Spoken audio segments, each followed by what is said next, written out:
Europe 1. Europe 1, 12h, 14h. Europe Midi. Et à 13h44 sur Europe 1, c'est la suite des découvertes d'Europe Midi avec toute la joyeuse équipe autour de Jean-Michel Apathy et Maxime Switek. Quel beau pays, l'Islande. On peut le dire, non, Maxime? On a le droit, bien sûr. On a le droit, voilà.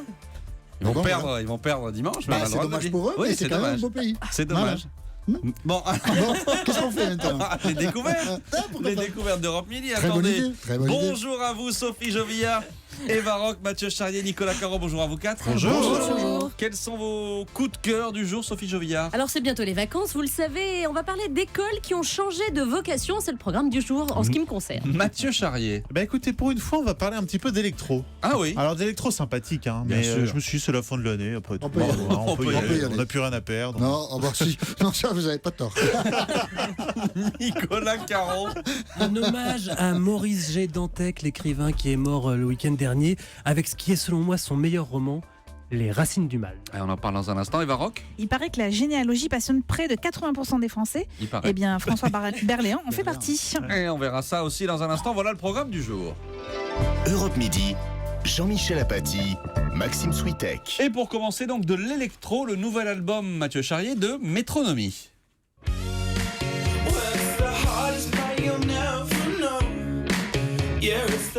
C'est des Islandais, non? Pas du tout.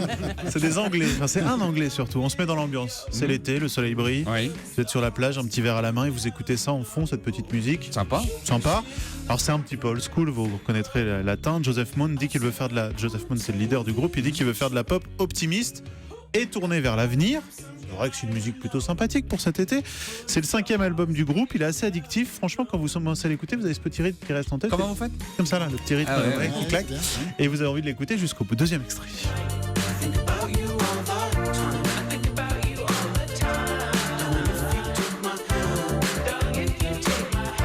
Eva Rock refuse de danser. Mais non, Quoi mais nous, avec Jean-Michel, on est Céline Dion ou que Céline Dion. C'est vrai exclusif. C'est un autre Vous aimez, je sens que vous aimez bien ça, C'est Jean-Michel. exclusif. un petit peu, Oui, non j'aime bien. Hein Oui, là, je me déhanche bien. Vous ouais. déranchez un petit peu Ouais, comme ça sur votre C'est chaise. pas mal, c'est pas Il y a mal. 2 ans, ils avaient sorti un album qui s'appelait Love Letters, qui était beaucoup plus pop. Là, ils reviennent à leurs premiers amours, l'électro. L'album s'appelle Summer 08 pour 2008 parce que c'est l'année où il a fondé ce groupe Métronomie, qui est basé surtout sur lui-même. Vous voyez, ça revient. Voilà, c'était il y a 4 albums puisque c'est le 5e. Et donc voilà, il raconte dans cet album que cet été a été un été un petit peu particulier pour lui parce qu'il composait la musique sur son ordinateur, il voulait émerger, il a beaucoup bossé. Et voilà, mais c'est intéressant, c'est une histoire humaine avant tout, Jean-Michel. Un autre extrait pour Mais vous. oui, bien sûr.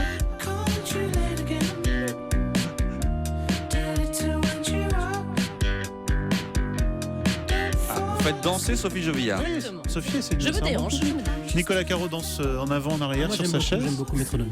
Et Eva Rock, toujours pas. Toujours pas. Non, Non, mais c'est pas grave, Mais Eva. c'est un groupe ou un leader Mais c'est d'ailleurs, la on sait tranquille. jamais Avant trop. tout un leader, Joseph Mond, qui produit ses disques tout seul dans son petit coin, qui évidemment est obligé de faire appel à des musiciens. Alors parfois il les garde après pendant la tournée, parfois il y en a qui sont là pour plusieurs albums, il y en a qui repartent, mais clairement c'est lui, l'âme du groupe, c'est lui qui mène la musique. Donc on dit Métronomie, mais c'est surtout Joseph Mond. J'ai un dernier extrait, si vous Oui. avez envie, Ah, on a bah un oui, petit peu de temps. allons-y, Allez, bien sûr. Ça c'est quand on conclut à la fin de la soirée, vous voyez, Jean-Michel, Non, je vois pas, mais vous allez m'expliquer après. hors antenne. Voilà, Oui. Métronomie, Summer 8, 08, je sais pas comment vous voulez le dire, et ça sort vendredi. Ça sort vendredi et c'est le coup de cœur du jour de Mathieu Charrier pour votre été. Donc Mathieu, vous nous ferez un peu un petit L'étude de classement l'été, d'études de mais l'été. vous inquiétez pas, Ah ouais, je prépare j'adore ça ça, pour moi. la semaine On prochaine. verra ça la Très semaine bien. prochaine. Bonne Merci idée. Mathieu. En attendant, Sophie Jovillard, vous nous emmenez aujourd'hui à l'école. Oui, c'est ça. C'est vrai que les grandes vacances arrivent à grands pas et à l'heure où les élèves vont quitter les bancs de l'école, moi, je voudrais vous parler de 2 lieux du patrimoine des anciennes écoles qui, au fil du temps, ont changé de vocation.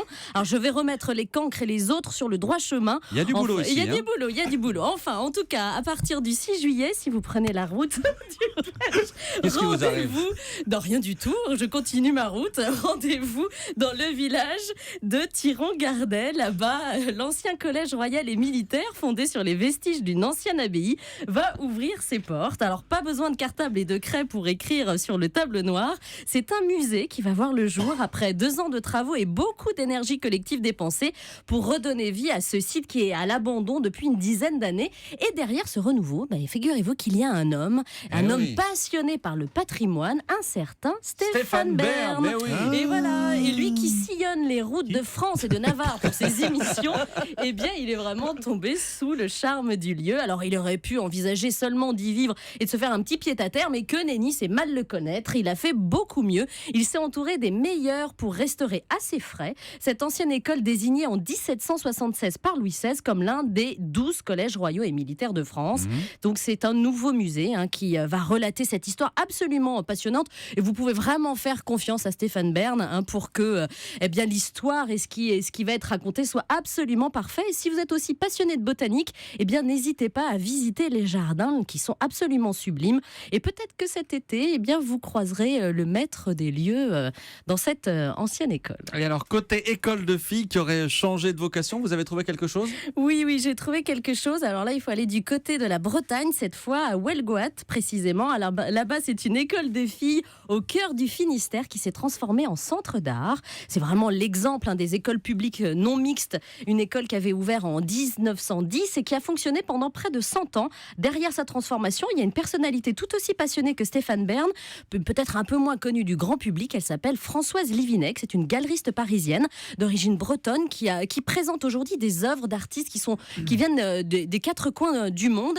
Et puis, cet été, il y aura l'été des 13 dimanches, des dialogues avec des personnalités qui vont venir rencontrer le public. Il y aura Yann Kefelec, Irène Frein ou encore Michel Onfray, pour ne citer que Jean-Michel Apathy, Maxime Switek. J'irai. Je sais pas Je où, mais vous j'irai. invite dans le Finistère, donc vous irez. Voilà, en tout cas, tout ça pour vous dire que école, patrimoine, art et culture peuvent vraiment rimer ensemble. Tout ça pour vous faire aimer l'école, les amis. Et voilà, 2 idées en une seule chronique. Merci beaucoup, Sophie Jovillard. Dans un instant, la suite des découvertes d'Europe Midi avec de la littérature et de la télé. À tout de suite. Europe Midi revient dans un instant. Europe Midi, Jean-Michel Apathy, Maxime T'as une Switek. petite, Et à 13h53, elle a une petite quoi ? Non, rien, on discutait de On a camping en entendu que antenne. Il est 13h53 sur Europe 1 et c'est la suite des découvertes avec au programme de la lecture et de la télé. Et avec vous, Nicolas Caro, nous allons revenir sur un des monuments de la littérature, Maurice G. Dantec, qui est donc mort d'une crise cardiaque à 57 ans. Et oui, à Montréal, il était français, mais il s'était fait naturaliser canadien à la fin des années 90. C'était un génie, un peu fou, voire complètement barge, mais génie littéraire quand même, ou à cause de ça d'ailleurs, on ne sait pas. C'est l'un des maîtres du cyberpolar. Il a un peu inventé ce genre-là, ça ressemble au cyberpunk. Pour aller vite, c'est un mélange de science-fiction mêlé à du roman noir. Ses 2 premiers livres, La Sirène Rouge et Les Racines du Mal, sont 2 chefs-d'œuvre du genre. Ils ont marqué l'histoire de la littérature. J'ai ressorti pour l'occasion mon exemplaire des Racines du Mal, tout chez joli. Folio Policier. Dans la banlieue de Paris vit Andreas Schaltzmann, un psychopathe paranoïaque et dangereux, persuadé que TF1 est dirigé par les extraterrestres. Du coup, il ne regarde que les chaînes du service public. Il écoute Europe 1 aussi. Je cite, Il est bien. Page 96, il alluma l'autoradio et tomba sur le journal de 9h d'Europe 1. Sa situation s'était considérablement détériorée pendant la nuit.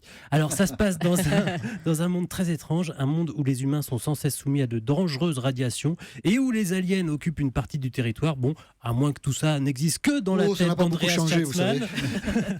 On l'accuse de crimes qu'il ne se souvient pas toujours d'avoir commis. Tout est confus pour lui. Il croit aussi à un complot nazi dirigé contre lui. Au début, on est dans la tête du tueur. Ensuite, on est dans celle de l'enquêteur qui essaye d'élucider les crimes à l'aide d'une intelligence artificielle extrêmement compliquée. Je ne rentrerai pas dans ces détails. C'est un roman foisonnant, prenant, ça se lit très vite malgré ses 800 pages, surtout, et c'est ce qui fait le talent de Dantec, il crée un monde, vraiment des mondes, des univers très particuliers, des personnages très travaillés, bien dessinés. On n'en ressort jamais complètement indemne de ce genre de livre. Dantec lui-même était un personnage donc très à part.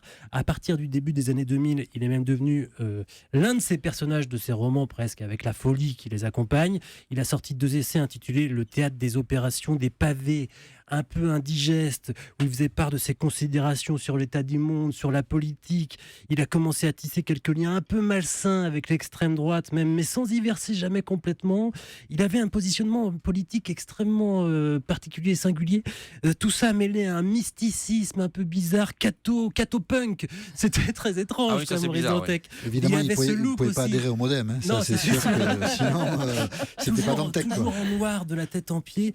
C'était un type vraiment fascinant. accident. Frédéric Tadei diffusera d'ailleurs demain soir dans son émission une interview de Maurice G. Dantec qui date de quelques années. Je vous conseille, et je vous conseille donc Les Racines du Mal aussi. Les Racines du Mal. Merci beaucoup Nicolas Caro. Eva Rock, votre choix télé du jour, c'est Retour aux sources ce soir, France 2, 22h50, c'est une nouvelle émission ? Ah oui, alors en fait, non. En 2010, il y avait déjà eu deux. Non, mais je vais vous expliquer pourquoi. En 2010, il y avait déjà eu 2 numéros de ce magazine où on suivait en fait Vincent Pérez et Clémentine Célarié dans leur recherche généalogique.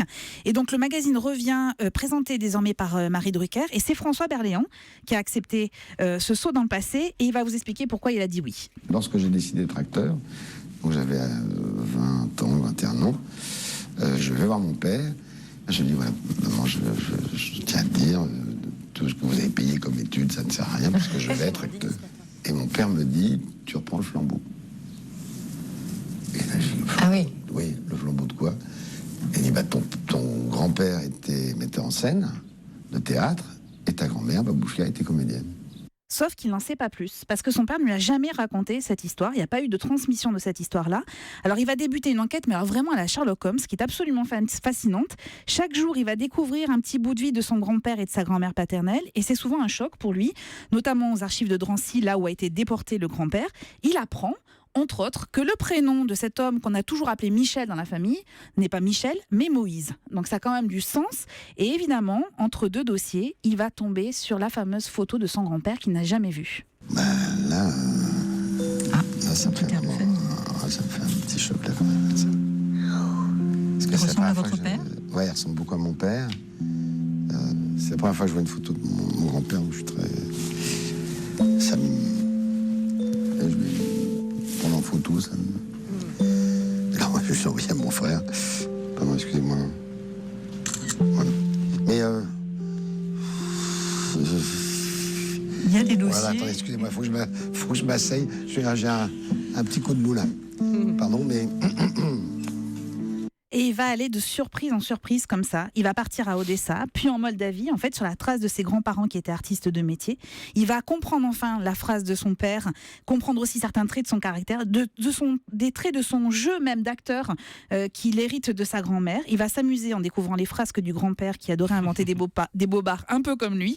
L'émission, elle est remarquable, pas seulement pour l'histoire de François Berléand, mais parce qu'à travers son parcours, Marie Drucker, elle revient avec des historiens sur l'immigration russe au XXe siècle notamment, et elle explique comment ces réfugiés ont vécu. C'est absolument fascinant, avec une pointe d'émotion. Berléand est bouleversé, et nous avec, et puis surtout, on comprend de l'importance de la transmission. Retour aux sources France 2 ce soir, 22h50. Vous avez un bonus qui n'aime alors strictement rien à voir. Rien à voir. La folle histoire de camping, le film, c'est sur D8 à 21h. C'est à la veille de la sortie du 3e épisode des aventures de Patrick Chirac. Arrêtez Exercice de promotion, oh là mais là. plutôt bien fait. Et avec un retour Lancer sur de les boules de coulisses papier. des tournages des 3 films et les interviews des comédiens. Monsieur Chirac a demandé à l'accueil. Alors, on n'attend pas Patrick. Qu'est-ce que vous foutez là? Ah, c'est une galère, monsieur. S'il y a un problème, je suis là. Non, c'est bon, je les connais. On s'est dit que comme le covoiturage s'était plutôt bien passé, peut-être que vous pourrez partager votre pente. Ouais. Un co-couchage, quoi. Ouais, voilà. C'était l'extrait de la bande-annonce de l'épisode 3. Voilà, qui sort demain qui au sort cinéma. demain. Qui est réussi en plus. Et ne manquez pas, tout à l'heure, il n'y en a pas deux comme elle. Marion Ruggieri vous propose une émission spéciale consacrée au camping avec une partie des acteurs du film. Et bien sûr, on va bien s'amuser. Et il y aura même un blind test avec les tubes de camping. Ce tout sera à à l'heure. partir de 15h. Entre 15 et 16, ouais, Sur tout à fait. Europe 1. Merci Eva Rock, merci à toute la bande des découvertes. Très dissipé aujourd'hui. Merci Oui, Jean-Michel. dissipé, mais c'est vous qui avez commencé. Oh, Donc, c'est Exactement, c'est vrai. alors, c'est et des c'est boules vrai. de papier sur C'est tout le vrai. monde, pour ceux qui n'ont pas l'image. On Donc, se c'est- retrouve demain quoi qu'il arrive Jean-Michel. on se retrouve demain, mais soyez plus sages. Oui, je serai sage. Demain pour une nouvelle édition.